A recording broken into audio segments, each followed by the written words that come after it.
April 17. When God makes up deficiencies. We then as workers together with him beseech you also that ye receive not the grace of God in vain. 2 Corinthians 6:1. We are to be partners in the work of God throughout the world. Wherever there are souls to be saved, we are to lend our help, that many sons and daughters may be brought to God. The end is near, and for this reason we are to make the most of every entrusted ability and every agency that shall offer help to the work. How the angels must feel as they see the end approaching and see so many of those entrusted with the last message of mercy huddling together, attending meetings for the sake of the benefit to their own souls, and feeling dissatisfied if there is not much preaching, while they have little burden and are doing little for the salvation of others.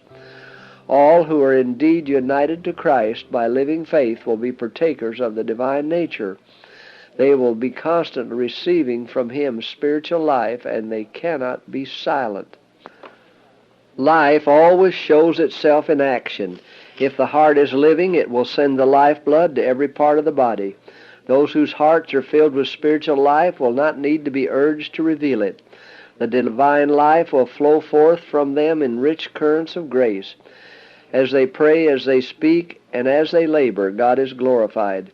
It is not the most brilliant or the most talented whose work produces the greatest and most lasting results. Who are the most efficient laborers? Those who will respond to the invitation, "Take my yoke upon you and learn of me, for I am meek and lowly in heart."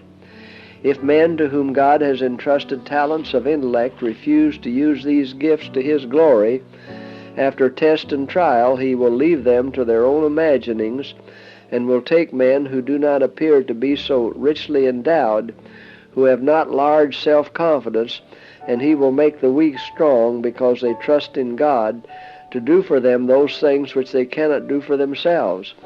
God will accept the wholehearted service and will himself make up the deficiencies.